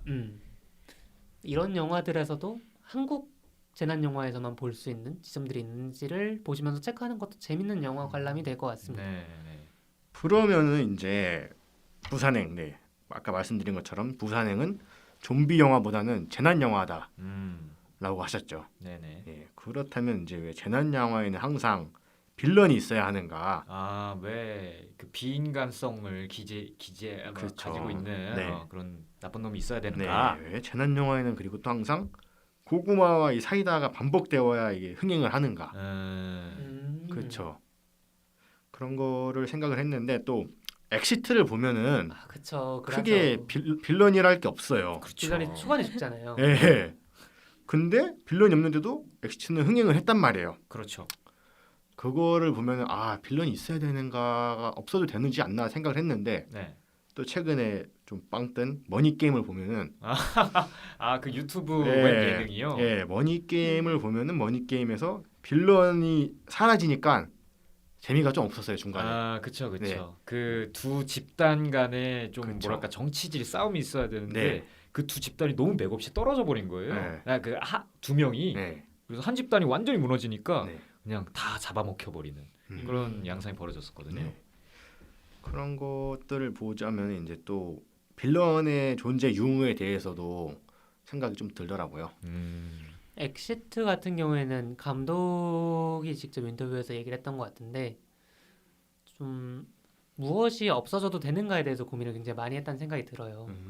말씀하신 대로 제가 말씀을 아까 잘못 들었는데 빌런이 있는 것이 아니라 이 재난을 만들어내는 원인이 되는 인물이 있고 그 인물이 초반에 처단이 되잖아요. 그렇죠. 그럼으로써 이 재난이 상징으로서의 이 가스가 되게 중요하게 표현이 되는데 거기다가 플러스 고구마가 없다는 점에서 이야기가 치고 나가는 맛이 있죠. 근데 그것도 이야기를 잘 짜면 가능하다는 걸 충분히 보여준 좋은 설레라는 생각이 들고요. 맞아요. 그리고 다른 재난 영화들 같은 경우에는 고구마 캐릭터들이 전 좀 게으른 스토리텔링이라는 생각이 들거든요. 맞아요. 씬마다 갈등을 만들어야 되는데 그렇죠. 이 그냥 무조건적으로 재난, 네. 재해 이런 것 때문에 만드는 것보다는 이 비상사태에서의 인간이 살아남기 위해서 얼마나 비인간적인 일을 할 수 있는가, 우리를 인간으로 만드는 건 무엇인가 이런 질문을 하기 위해서 고구마 캐릭터를 차용한다는 생각은 듭니다. 하지만 그게 너무 반복되니까 문제인 거죠. 같은 맞아요. 패턴으로. 맞아요. 패턴이 반복이 돼요. 그쵸. 막 그런 좀 암을 유발하는 애들이 몇 명 있단 말이에요. 맞아요. 몇 캐릭터 분류가 돼 있단 말이에요. 뭐 찡찡거리는 애기라든지 그쵸. 아니면 뭐 갑자기 그 새벽의 저주를 보신 분들은 알지만은 약간 좀 임산부야. 그쵸. 잘 못 움직여. 네. 항상 산통이 있어가지고 움직이기 힘들어. 네. 그런다든가 아니면은 갑자기 뭐 열혈 강호가 빙이 돼가지고 막 뭐 빠따 들고 뭐 나가려 그래. 그런 청년들이 네. 존재하죠. 맞아요. 근데 부산행에 이 캐릭터들이 다 있어요. 맞아요. 근데 그 사람들은 암을 유발하지 않는다는 거죠. 그 뭐 수완이 그쵸. 가만히 있습니다. 맞아요. 소리를 한 번 안 질러. 소리 네. 한 번 안 지르고 얌전히 네. 그냥 그 할머니한테 자리 양보 잘하고. 맞아요. 그리고 뭐 정유미 씨 같은 경우에는 갑자기 초반에 있던 산통이 없어져. 전혀 아파하시지 않고 네. 참으시는 거겠지. 네. 에스컬레이터도 뛰어넘어요. 그러니까 이게 공동체 의식이니까 네. 좀 참는 거겠지. 맞아요. 그리고 최우식 씨 같은 경우에도 좀 그렇죠. 용감하게 잘 네. 싸우시고. 그 역할이 딱 돼 있단 말이죠. 네. 그래서 좀 저는 이 클리셰 캐릭터의 존재가 아까 말씀하셨던 것처럼 이제 사회의 인간의 어떤 측면들을 보여주는, 그러니까 정확하게 얘기하자면은 감독의 사회 실험이라고 생각을 했었거든요. 네. 감독의 사회 실험이 가능한 지점들이 뭐였냐면은 이게 좀비 영화가 다른 재난물이랑 좀 차이를 보이는 게 감염 위험이잖아요. 네, 그렇죠. 누구 한 명 죽는 걸로 끝나는 게 아니라 한 명이 감염되면 그 안에 있는 사람들 다 죽게 설계가 돼 있어요. 네네네. 그리고 죽는 걸로 끝나는 게 아니라는 게 더 문제죠. 방금 전에 동료가 지금은 내 적이 되는 구조니까. 그래서 저희는 이제 인간의 내적 갈등을 그 부추기는 그런 영화를 생각하게 된단 말이에요. 감독들은. 그렇죠. 그래서 감독들이 거기에서 이 과정에서 사회 실험을 하게 되는 거죠. 그래서 한 공간 안에 다양한 인간 군상을 집어넣을 거니까 그래야지 이 인간들이 어떻게 나오는지 볼 거니까. 그리고 블록버스터라는 이 거대 자본이 붙으면은 영화가 좀 길어지고 그때마다 좀 재밌어져야 되니까. 근데 이런 캐릭터들이 실제로 나왔는데 부산행에서도 근데 이렇게 좀 고구마를 유발시키지 않는다는 점에서 클리셰를 차용하면서도 클리셰를 약간 비튼 부분이 그렇죠. 아닐까라고 생각을 해요. 웰메이드입니다. 네. 그리고 클리셰에 대해서 저희가 좀 야박한 지점이 있는 것 같아요. 저는 클리셰를 사용하느냐 마느냐보다 왜 클리셰를 사용하느냐에 대해서 확인을 해보는 게 굉장히 중요하다고 생각을 하는 편인데 네. 제가 이거는 황인찬 시인님 북콘서트 녹화된 걸 봤을 때 들은 것 같아요. 황인찬 시인님이 여름 혹은 막 비어있는 방과 후의 교실 이런 것들을 사용을 하시는데 단어로 네. 공간으로서나 근데 이것이 자기가 생각할 때는 일본 애니메이션에서 나오는 여름과 학교의 이미지를 그냥 자기는 가져온다는 거예요. 네. 그렇게 함으로써 이제 시가 너무 많은 걸 설명하지 않아도 그것이 주는 뉘앙스, 무드가 있고 이것이 많은 사람들 안에 내재되어 있기 때문에 그것을 사용한다는 거죠. 그리고 일례로 에반게리온의 방어를 생각한다 막 이런 얘기를 하신 적이 있어요. 그리고 안 봐서 모르. 지금 다시 부산행으로 돌아와서 네. 이 클리셰들이 이를테면 최우식 씨 캐릭터를 봅시다. 네. 얘네들은 누가 봐도 야구 팀이죠. 배트 그렇죠. 들고 자켓 입고. 네. 네, 최우식은 누가 봐도 이제 야구 팀. 네. 거기서도 약간 에이스 느낌. 그렇죠. 왜 에이스라는 느낌이 드냐면 이제 응원 단장인 김소희 씨가 찾아왔는데 네, 안소희 씨죠. 네, 안소희 씨. 네. 안소희 씨가 찾아왔는데 안소희 씨가 또 좋아한단 말이야. 그렇죠. 그렇죠. 나 또 안소희 씨를 받아들이는 A few minutes later. 이어가겠습니다. 어디까지? 클리셰 관련 얘기를 하다가 저희가 스튜디오 룸을 바꿨어요. 그래서 음질이 조금 달라진 점 양해 부탁드립니다. 네, 양해 부탁드립니다. 네, 클리셰 관련해서 얘기를 하고 있었는데 네. 최우식 캐릭터 얘기를 좀 해보자는 거죠. 네. 저희가 가지고 있는 어떤 스포츠맨의 이미지 네. 그러면서 되게 내향적인 친구죠. 그렇죠. 그렇죠. 근데 이제 학교의 최고 스타가 이 친구를 또 좋아해. 너무나 익숙한 컨셉이잖아요. 그렇죠. 저 이런 미국 하이틴 드라마에서 이런 거 너무 많이 봤어요. 근데 이게 뭐 저희가 어떤 정보를 많이 얻어서 대사를 많이 들어가지고 알게 된 정보냐고요? 아니거든요. 이 두 사람의 구도가 저희한테 익숙하고 그렇기 때문에 설명을 생략을 할 수가 있는 거예요. 그렇죠. 그렇죠. 그렇기 때문에 이제 두 사람의 마지막에 최후 막 그런 게 아 그래 이런 감성이지 그렇지. 이 정도로 이해하고 넘어갈 수가 있는 거죠. 음. 그리고 이를테면 굳이 클리셰가 아니더라도 뭐 마동석 마동석이라는 캐릭터 자체는 조력자, 힘센 조력자라는 느낌에서 클리셰로 볼 수 있지만 네. 저희는 마동석이라는 캐릭터에 대해서 그다지 많은 정보가 있질 않거든요. 그렇죠, 그렇죠. 이런 것을 보면서 우리 좀 유치하게 되잖아. 얘 음. 깡패였는데 개가천선해가지고 정유미랑 이제 잘 음. 살라 보려고 하나? 막 이런 생각도 하게 되고. 근데 이 영화의 목적 자체가 캐릭터에 몰입은 시키되 이 캐릭터에 대한 설정을 많이 던져주는 건 목표가 아니었다는 거죠. 그렇네요. 이 영화는 치고 나가는 영화니까 정보량을 최대한 줄이고 클리셰로 밀어붙인다. 그럼으로써 이제 하고 싶은 얘기들을 확실히 요점 딱딱 집어가지고 얘기를 하겠다는 거죠. 그래서 나왔던 캐릭터들이 많이 나왔다는 거죠. 그렇죠. 야구 소년 뭐 또 누구 있죠? 임산부 아이, 임산부, 노약자인 아이. 할머니, 노숙자 이런 예. 분들이 그냥 정말 그 설정 그 자체로서만 기능을 하지 음. 거기서 더 많은 캐릭터로서 막 얘기가 되지 않는다는 거죠. 그리고 사실 마동석은 그 자체로 클리셰예요. 그러니까 마동석이 마동석이야. 마동석은 그냥 마동석이야. 그냥 딱 보면은 이 사람이 약할 것 같진 않아. 그런 느낌이 있단 말이죠. 게다가 누가 봐도 깡패인데 누가 봐도 정의로워. 누가 봐도 약간 말이죠. 그래서 마동석 캐스팅은 그 말씀하셨던 그 의도에는 너무 잘 맞는 캐스팅이 아니었나 싶어요. 그리고 클리셰 얘기가 나왔으니까 저는 인트로는 클리셰적이라고 전혀 생각하지 않아요. 너무나 인트로요. 훌륭한 인트로라고 생각을 하고 인트로 엄청나죠. 인트로가 뭐였냐면 이제 한동안 안 보신 청취자분들도 계실 테니까 그 트럭이 하나 지나갑니다. 근데 구제를 하고 있어요. 구제라고 하나요? 구제요? 구제역? 구제역이 아니라 뭐라 그래? 소독. 차를 소독하고 있어요. 방역. 알랭바디 얘기하다가 구제. 네, 방역을 하고 있죠. 그래가지고 트럭에 탄 농부 그 가축업을 하시는 분인 것 같아요. 네. 이번에도 돼지를 죄다 죽는 거냐? 음. 그럼 나 너무 힘들다 이런 얘기를 하죠. 그죠. 그랬더니 방역해주는 분들이 아니다. 그냥 저쪽 바이오에서 뭔 일 터졌는데 그것 때문에 그냥 혹시 몰라서 하는 거다.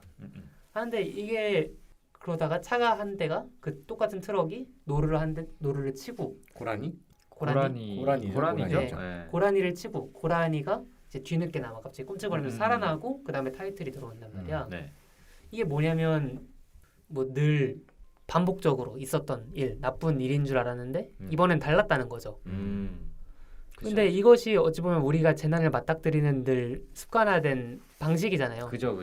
이번에 무너진 건물, 아니 부실 공사라는 건물 괜찮을 거야. 뭐 늘 괜찮았으니까. 그치. 하다가 건물이 무너지고 다리가 무너지고 그죠. 배가 가라앉고 늘 그런 식으로 신자유주의가 이익을 극대화시키는 방식으로 이런 자잘한 일들을 간과하고 넘어가기 때문에 네. 어느 순간 이렇게 재난이 빵 터져버리는. 근데 그것이 좀비인 그쵸. 영화가 부산행인 거죠. 그쵸. 그거를 한 시퀀스로 담아낸 것 자체가 굉장히 훌륭하다는 생각이 들고 그리고 되게 쉽게 인간이 감염되는 장면을 보여줄 수 있었을 텐데 고라니가 감염되는 걸 보여줌으로써 네. 되게 다른 스타트를 하고 있다 그렇네요. 라는 생각이 듭니다. 아 노루였던 것으로 기억합니다. 그래요? Yes, Lou. 오. 예스로. 재밌는데? 이건 재밌는데? 캐릭터 얘기를 좀 해볼까요? 그러면은 좋아요. 좋아요. 이제 머진이 형의 코너 속의 코너입니다. 아, 좋습니다. 전지적 시점에서 보자면은 네. 공유보다 음. 김인성이 착한 놈이 아닐까.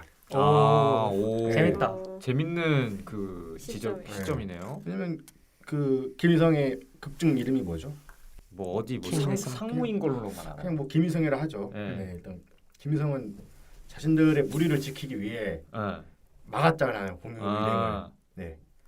근데 공유 이제 그걸 이제 전지적 입장에서 보자면은 바이러스를 막은 거예요. 사실. 아, 좀 요 시국에서 보자면은. 그렇죠.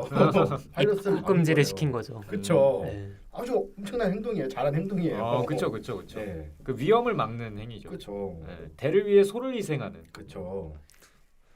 그런데 맞아요. 공리주의적인 측면으로 보면 더 많은 사람을 지키는 것이기도 하고 최대 다수의 최대 생존인 거 아니에요. 그렇죠. 그리고 그 감염 가능성에 대해서 질문을 하는 것도 충분히 타당성이 있고 그렇죠.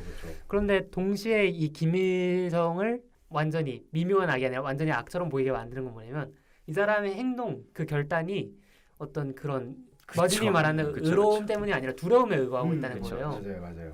그래서 결과적으로 보면은 공리주의적으로는 선한 행동일 수 있으나 이 사람의 의도는 선하지 않았기 때문에 선하다고 볼 수 있나?라는 의문이 좀 들긴 합니다. 그것도 많이죠. 그러니까 사실 공리주의 입장에서 막 대를 위해 소를 희생한다 하는데 알고 보니까 자기가 되었던 거야. 자기 한 명이 내가 네. 되었던 거야. 네. 그런 식의 이제 네. 마인드여가지고 네. 좀 김희성을 빌런으로 만들어주죠. 음. 사실 뭐 예 맞습니다. 네. 공유도 그렇게 뭐 착한 사람이 아니에요. 그 지금 주식으로 많은 사람들이 한강은 가네 마네 지금 힘들어하지 않습니까? 네. 그렇죠. 지금 개미알키시란 말이죠. 펀드맨이죠. 원래 망할 바이오 기업이었는데 그렇죠. 작전 걸어가지고 작전 걸어가지고 살려내고 휴지 조각 만들고. 그렇죠. 음.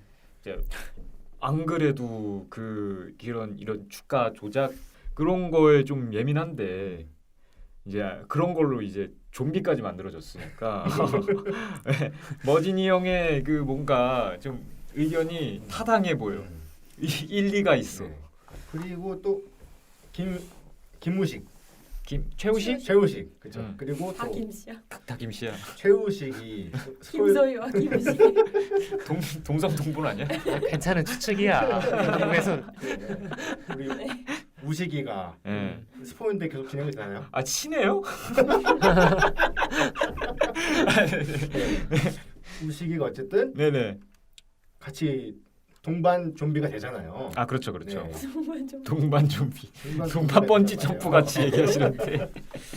네. 그 상황에서 이 둘은 사귀는 사이도 아닌데 왜 그런 선택을 했는지. 근데 아. 마음을 확인했다고 저는 느꼈었는데 막 계속 구해주러 오고 계속 연락하고 만나서 반가워하고 막 스킨십하고 그러지 않아요? 그런 것들은 있지만 정식 관계는 아니잖아요. 아, 그게 중요한 거야 여기서. 내 정식으로 사귀는 사이도 아닌데 그쵸. 너네가 감히 동시에 좀비가 돼? 그렇죠. 아, 그러니까 아니 뭐 사귄 아니, 사이도 아니고 생각을 해봐요. 당신들이 최우식인데. 그죠. 네. 사귄 사이도 아닌 사람 때문에 내가 죽어야 되냐 거기서. 아니 근데 나는 그렇게 되면은 그렇게 돼서 살고 나면은 내 자신이 너무 싫어질 것 같아. 그 고민을 했던 그 순간이 너무 싫어질 것 같아 진짜. 그래서 얘 나랑 사귀는 것도 아닌데 내가 물려줘야 돼. 그냥 뭐 대가리를 칠까 말 이런 근데 생각을 했다는 것 자체가 내 몸이 너무 싫어질 것 같아. 굳이 성애적인 관계가 아니더라도 이제 안소희 씨 같은 경우에는 그 최우식 씨를 그 다른 안전해 보이는 칸 대신에 선택을 했단 말이에요. 그렇죠. 그런 의미에서 최우식 씨한테도 어떤 지켜주고자 하는 책임감 같은 것도 있지 않았을까라는 생각이 들긴 합니다. 인간에는 그렇죠. 그리고 조금 얘기 멀어지긴 했는데 그 의성 씨와 네. 공유 씨의 이 비교는 아주 적절한 비교라는 생각이 들어요. 그리고 초반에는 두 사람의 공통점을 되게 많이 지목을 일부러 했던 것 같아요.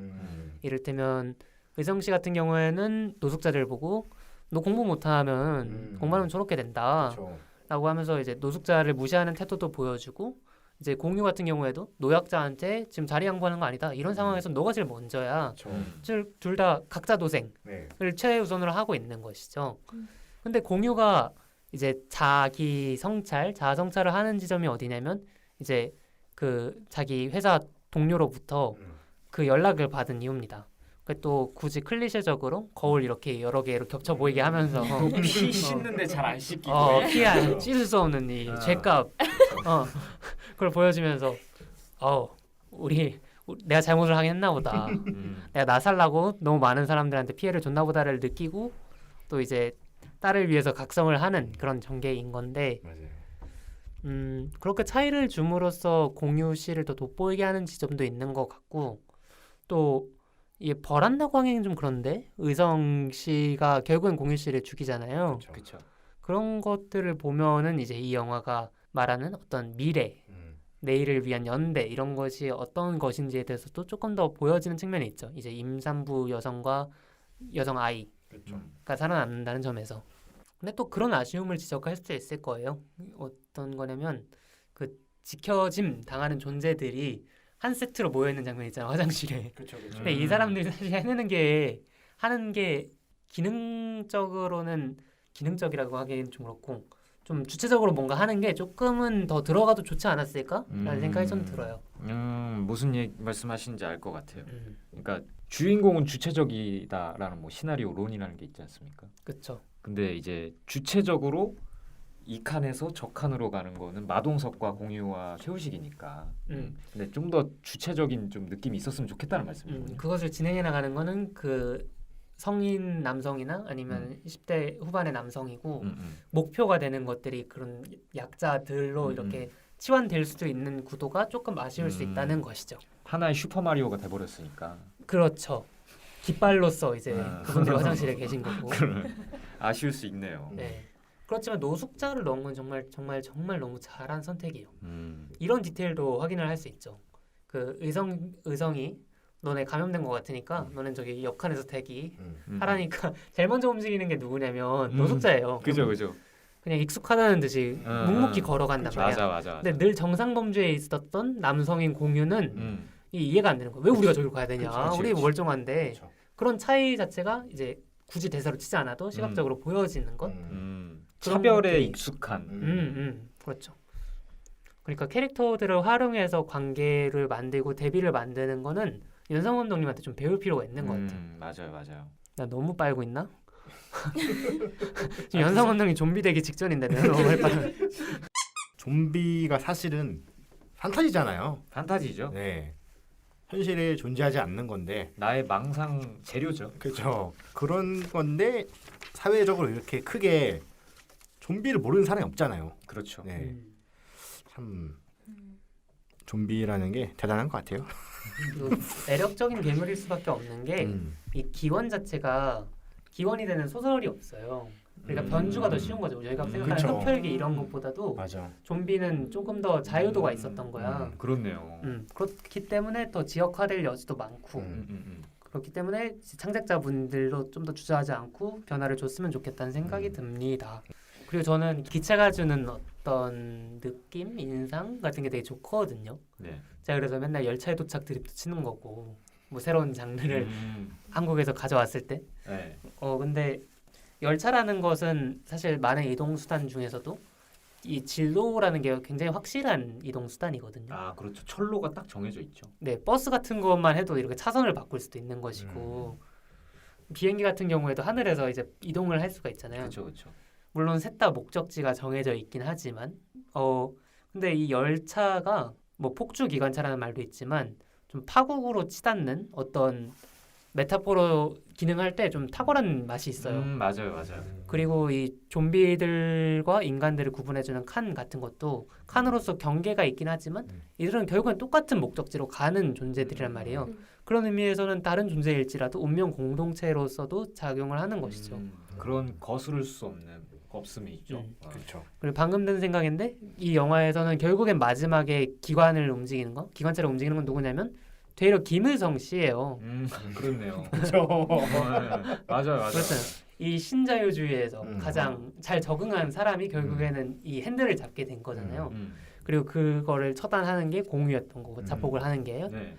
그리고 이 영화가 결국에는 긴급 브레이크, 두 여성의 브레이크에 의해서 끝난다는 점 또한 열차기 때문에 가능한 어떤 메타포인 거죠. 네네네.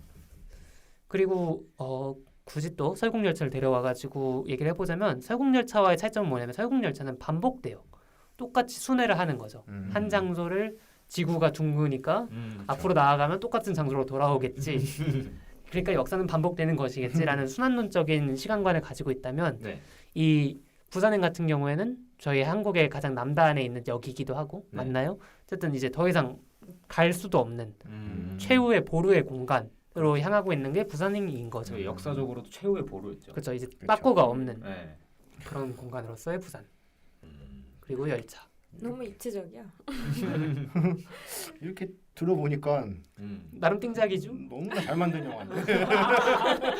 사실 머진님이 네. 그 벼르고 오셨거든요. 한번 이 부산행을 난도질 해보겠다. 찢어 발기겠다 했는데 홀리셨어. 홀리셨어 지금 팔리셨어. 이런 게 감염입니다. 연상 혹은 과연 연사 감독이 이런 것들을 다 계산하고 만든 걸까요? 자 검사의 변론 들어갔죠. 저는 반반이라 합니다. 음. 반반이라 생각합니다. 네. 반반론. 네. 감각도 있을 것 같아요. 워낙 하시던 게 있으니까. 그렇죠. 잘하는 사람이에요. 그럼요. 그러니까 그거를 인지하고 들어가야 돼요. 그러니까 그럼요. 원래 잘 만든 사람이니까. 네. 근데 그러니까 저희 그 머지님이나 저나 의문점이 드는 건 그거잖아요. 그렇죠. 이렇게 잘하는데 네. 왜 이러냐고. 머리 한켠에 염력이 있는 네. 거예요. 머리 한쪽에 왜 자꾸 염력을 네. 넣어서 가슴이 따뜻해지냐고. 그러니까요. 저도 그거에 대해서는 반박이 좀 불가능하다는 생각이 들어요. 왜냐면 플래시백이 안 나왔던 점, 그 전까지 안 나왔던 점은 훌륭하고요. 그렇죠. 참았다는 거죠. 그 자제한 거 훌륭했고, 그리고 막판에 그렇게 된 거는 톤앤 매너가 안 맞죠. 그 장면 자체가 이 흰색의 순백에 갓 태어난 아기를 안고 행복해하는 아빠의 모습이 이 영화랑 맞냐고. 그렇지. 안 맞죠. 사실 심파가 클리셰의 영역이란 말이에요. 그렇죠. 그 정해진 부분이 있단 말이에요. 네. 어디 감동 코드가 있단 말이죠. 이제 그 글 써본 사람들은 알다시피 이 라이터스 블록이 항상 옵니다. 그러니까 글귀를 막힘이 항상 온단 말이에요. 근데 그걸 가장 잘 쉽게 탑할 수 있는 방법이 클리셰입니다. 그럼요. 심파고요. 네. 근데 그래서 저희들은 이제 그런 생각이 드는 거죠. 아니 이 사람 그냥 날먹한 거 아니야? 그냥 다른 그 이렇게 잘 만들어 놓고 결말 만들기 약간 애매하니까 그냥 심파로 그냥 퉁쳐버린 거 아니야? 그치. 능력 없는 거 아니야? 이런 생각이 들지만 그치. 근데 그걸 이제 막는 게 그동안 잘해왔으니까 잘했잖아. 맞아. 그래서 잠깐 좀 아쉬움이 드는 것 네. 같아요. 근데 연상호 감독님께서 이거에 대해서 모르고 있었을까? 그러니까 이것이 줄 만한 파급이나 그런 걸 몰랐을까라는 생각이 들긴 하는 게 네. 이거는 비무비 영화당의 김중혁 소설가님이 하신 말씀이었는데 네. 이 심파라는 게 문제가 되는 지점이 이미 이 감정, 인물의 감정을 너무나 잘 알겠는데 그것을 굳이 과잉해서 너무나 친절하고 길고 사족같이 설명을 해준다는 거예요. 공유가 열차에서 뛰어내리려는 지점부터 벌써 우린 감동을 느끼잖아요. 아 딸내미 살리려고 너무 가고 싶은데 못 가니까 진짜 슬프고 힘들겠다. 근데 이거랑 비교할 수 있는 장면이 월드워 Z에도 있단 말이에요. 근데 굉장히 초반부예요. 감염이 어떻게 되는지 모르는데 좀비 피를 마신 거야 브래드 피트가. 근데 12초 안에 좀비로 감염 변신되는 걸 알았어. 변형된 걸 알았어. 그러니까 옥상까지 탈출을 했는데 12초를 세면서 옥상 끝쪽으로 달려가는 거예요. 그래서 뛰어내릴 준비를 하는 거지. 그 장면만 봐도 브래드 피트가 정말 가족들을 생각해서 죽을 수 있는 결단을 내릴 수 있는 사람이고 또 이것이 감동보다는 박진감에 초점이 맞춰져 있지만 충분히 관객한테 어떤 감정을 전달을 한다는 것이죠. 그렇죠. 그런 것처럼 공유라는 사람을 저희가 이미 1시간 58분 동안 알아왔는데 이 그렇죠. 마지막 2분에 네. 굳이 눈물 흘리면서 플래시백을 보여줄 필요가 있느냐. 그쵸, 없다는 그쵸. 거죠. 그쵸. 없다는 겁니다. 근데 저는 승리호 때도 말씀드렸다시피 오히려 좋아. 그래? 오락 영화에서 그러니까 그 최악은 막았다는 거예요. 저는 오락 영화 보면서 울고 싶지가 않거든요. 그럼요. 그럼 나는 즐기러 왔는데 네. 그 왜 내가 울어야 되냐는 거예요. 근데 안 울었어. 안 슬펐어.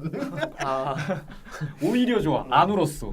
그리고 저는 그 마지막에 수환이가 노래 부르잖아요. 네. 그 부분이 좋았거든요. 네. 왜냐면 수환이가 그 학예회 때 발표 때 노래를 못 부른 이유가 아빠를 위해 불러주고 싶었는데 아빠가 없어가지고 안 보여서 못 불렀다는데 웃지 마. 근데 공유가 이제 서울역으로 향하면서 하는 말이 아빠가 안 보는 것 같아서 늘 보고 있다. 이런 대사를 치잖아요. 그러니까 네. 마지막에 아빠 없지만 아빠 나 늘 보고 계셔. 그러니까 노래 들어주세요. 이런 느낌으로 노래를 한 거잖아요. 근데 이 정도 설계는 관객들이 다 캐치하고 감동을 받는단 말이에요. 아 그죠. 그러니까 이게 연상 감독이 관객을 무시한다기보다는 자기 취향이 너무 확고한 사람인 것 같다. 그 인터뷰를 들어보면 그런 것 같기도 해요. 이런 걸 좋아하죠. 반돈 좀 너무했어. 반도가 좀 많이 심했어. 반도가 좀 심했어. 그쵸. 아 심했어. 부산행 때문에 이게 흥행이 돼가지고 버릇을 잘못 들었나요? 아 이거 내가 진짜 제가 이거 오시기 전에 제가 나 이 얘기는 방송에서 안 할 건데 버릇 잘못 들여놓은 것 같은데. 팬으로서 애니메이션 때부터 팬으로서 이 정도 아. 빨고 했으면 나 이 아, 정도는 오케이. 할 수 있는 거 아니야? 충분했어. 오케이. 충분했어. 충분했어. 조금 이제 한번 혼났으니까. 몇 번 혼나셨죠. 네. 근데 정말 지옥은 다를 겁니다. 네. 지옥은 다르다. 어. 저희가 웹툰 원작이다시피 그 웹툰도 연상호 감독님이 네. 이제 각본을 쓰셨고 그쵸. 한 건데 이제 웹툰 지옥을 네이버 웹툰에서 저희가 보신 분들이 있잖아요. 정말 재밌습니다. 정말 그 히트예요. 열정이 있단 말이에요. 그래서 동의합니다. 네, 아, 정말 기대됩니다. 다를지도 몰라요. 기대됩니다. 한국은 그 만화의 실사화가 나쁘지 아. 않은 편 그렇죠. 아니고요. 그렇죠. 네, 뭐 보통 신과 함께. 신관계 같은 거 생각하면 뭐 송곳도 그렇고 그쵸. 그것도 그렇고 미생도 그렇고 수록투움도 뭐 마음의 소리. 마음의 소리 이게 왜 나왔지? 나빠. 뭐예요? 마음의 소리도 됐구나. 그쵸, 그쵸. 이끼도 있고. 있기도 네. 있고 뭐 강풀 거는 뭐 웬만한 건 다 잘 듣죠. 그렇죠. 그래서 이번엔 다르다. 기대됩니다. 네, 기대가 많이 됩니다. 근데 사실 그 지옥이라는 웹툰 그것도 네. 그 결말부에 그 약간 신파라고 생각할 만한 부분들이 들어가요. 좀 뭔가 가족과의 사랑 뭐 이런 게 들어간단 말이죠. 근데 이게 약간 좀 인격이 다른 것 같아. 그 애니 상호랑 그 식사 상호랑 좀 달라. 그렇죠. 애니 상호는 가족 그쵸, 그걸 그쵸. 이용하면서도 하나도 네. 신파가 아니고 네. 오히려 진짜 완전 그냥 깔 건 까고 그치. 깔끔 까고 네. 그냥 그 되게 이 클리셰를 썼네. 신파를 썼. 약간 좀 화가 나지 않나. 네. 애니 상호는 좀 다르단 말이죠. 그쵸. 뭐 16 메시처럼 그쵸. 달라. 그래서 그 좀 불안하긴 합니다. 솔직히 실사 상호가 또 어떻게 할지. 실사상. 근데 이번에 넷플릭스에서 다를 수도 있어요. 아 넷플릭스라서 좀 다르다. 조금 더 이제 감독한테 많은 선택지를 그쵸, 주는 그쵸. 자유도를 주는 네. 요 CJ는 네. CJ는 백두산 봐서 알잖아요. 아이고 그렇죠. 이만 그만하겠습니다.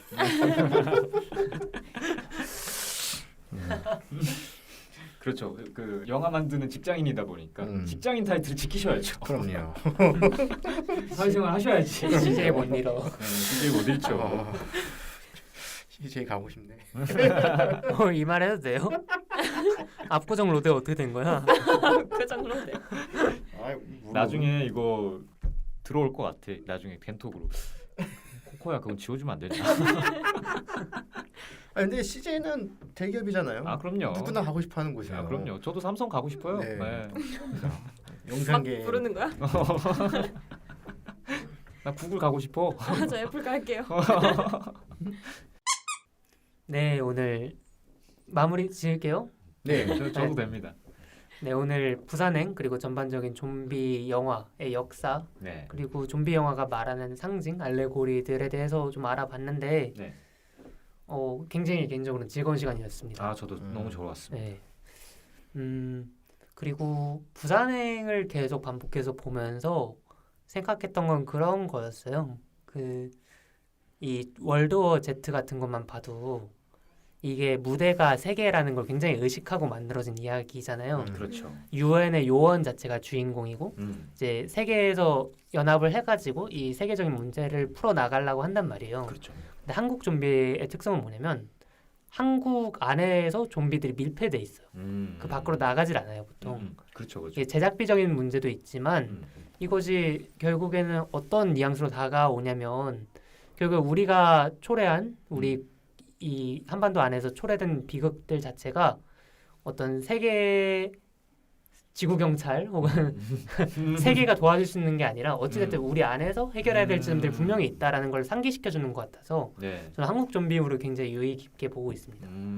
그거를 이제 그 연상훈 감독님이 딱 그 지장을 찍은 게 반도에서죠. 그렇죠. 반도에서는 다른 나라에서는 다 그냥 정상적으로 살고 있는데 한국만 지금 난민이 돼가지고 그런 상황이 되잖아요. 그렇죠. 심지어 북한은 DMZ 덕분에 잘 지키고 있고 이제 남한만 그렇게 됐다는 컨셉인데 이렇기 때문에 달라지는 건 뭐냐면 전 세계적인 크라이시스였으면은 분명히 백신을 만들려고 하거나 어떤 강구를 만들었을 텐데 어쨌든 얘네 어쩔 수 없지 뭐라는 식으로 끝나버린 사태인 거예요. 반도는. 약간 뭐 희귀병 치료제가 잘 안 나오듯이. 그렇죠. 돈이 안 되니까. 그런 의미에서 연상호가 던져주는 그 메시지가 결코 가볍지 않다는 생각이 들어요. 반도조차도. 그렇네요. 이미 이름부터가 하나의 알레고리로서 작용을 하고 있기도 하고. 반도 한 반도도 아니에요. 그렇죠. 2분의 1인 반도거든요. 반도. 반의 반도. 네, 반의 반도. 쿼터도거든요. 그렇죠. 네, 그래서 오늘 끝까지 들어주신 분들 정말 감사드리고 저희는 다다음 주에 게스트와 함께 찾아뵙겠습니다.